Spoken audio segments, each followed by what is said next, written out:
সন্তান যে বাবা আদর ভালোবাসা দিয়ে আমাদেরকে বড় করেছে, যে বাবার ভালোবাসা দিয়ে, যে বাবা এক বছর রাখতে আমাদের খাইয়েছেন, সেই বাবার আজকে পাঠিয়ে শরীর বাবা হারানোর বেদনা আমরা যারা এটিম তারা জানি।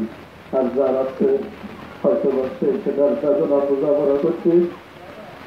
আজকে আপনারা অঞ্চল থেকে এখানে এসেছেন, আজকে এখানে আমরা এসেছি, আপনারা এসেছেন আমার আব্বার মাত্রার কামনার জন্য আপনাদেরকে দাওয়াত করেছি।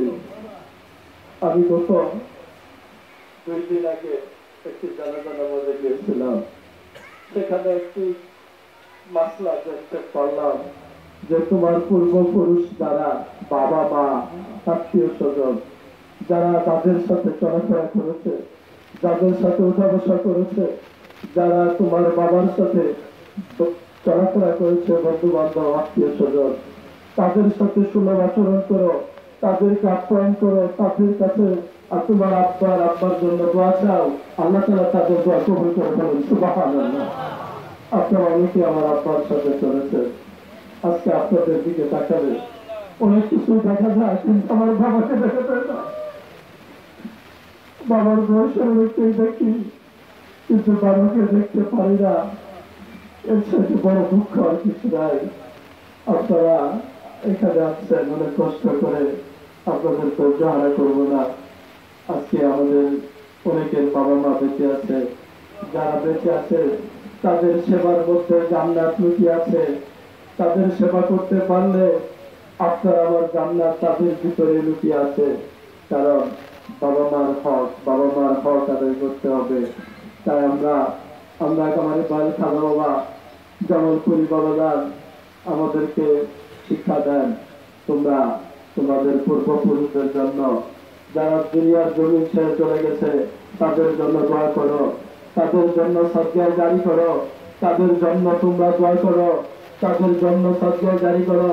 তোমরা যা করে যাবে, তোমাদের পূর্বপুরুষ যারা দুনিয়াতে রয়ে যাবে তারাও তোমাদের জন্য তাই করবে। আজকে তোমরা যদি কিছুই না করো, তোমার সন্তানরা, তোমার উত্তরসূরিরা এই পথ থেকে ফিরে যাবে, তারা তোমাদেরকে সেই দোয়া, তোমাদের জন্য সেই মাগফিরাত করবে না।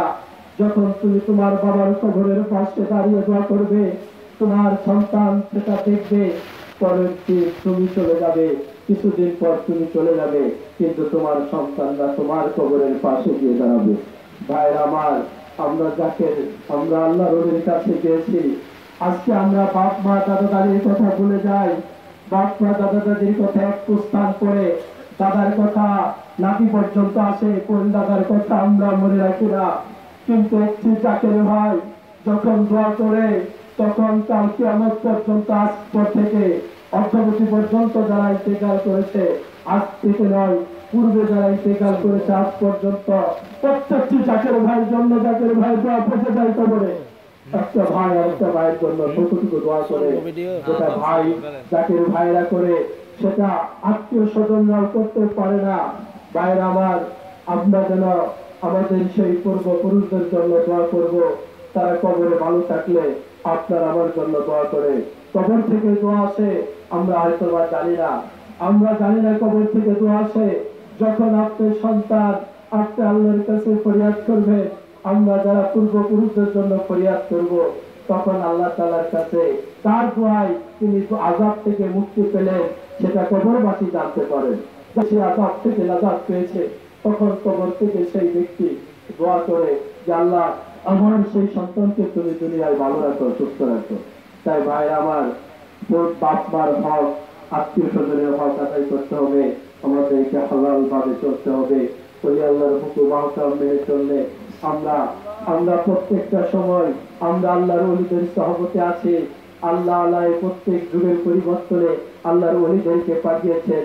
আল্লাহর ওলিরা বর্তমান যুগের সঠিক পথের রাস্তা, আমরা সেই রাস্তায় আছি। সকলেই আজকে এখানে কষ্ট করে আসছেন, আপনাদের কাছে ক্ষমা চেয়ে নিচ্ছি। আপনাদের হয়তো বা সেই সেবা আমি করতে পারবো না, কারণ তিনি বলেছেন আমার একটা আব্বা মুরিদের সেবা 7টা বাদশাহ করতে পারে না, তো আজকে আপনাদের সেবা আমি করতে পারবো না।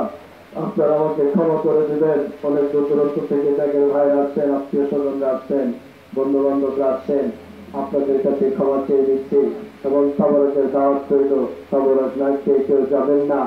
আপনারা আবার আপনার জন্য দোয়া করবেন এবং আমাদের যারা পূর্বপুরুষরা যারা চলে গেছে সবাই সবার জন্য দোয়া করবো। আল্লাহ তাআলা তাদের যেন কবরে ভালো থাকে, সুস্থ রাখে, আমরা যেন দুনিয়াতে ভালো থাকি, হক পথে চলতে পারি। হক পথে চলে আমরা যদি হক পথে চলি, আমাদের সন্তানরা, আমাদের পূর্বপুরুষ যারা আছে থাকবে, তারাও সেই পথে চলবে। আমি যদি ভুল পথে চলি, তাহলে আমার যারা উত্তরসূরি তারাও ভুল পথে চলবে। আসলে আমরা সঠিক পথে চলি, আল্লাহ রাসূলের তরিকা নিয়ে আমরা যেন আল্লাহর ওলির খেদমত করে, আল্লাহর ওলির গোলাম হিসেবে যেন আল্লাহর নবী রাসূলের মহব্বত নিয়ে যেন আমরা কবর দেশে যেতে পারি। সকলে ভালো থাকুন, সুস্থ থাকুন। আসসালামু আলাইকুম ওয়া রাহমাতুল্লাহি ওয়া বারাকাতুহু।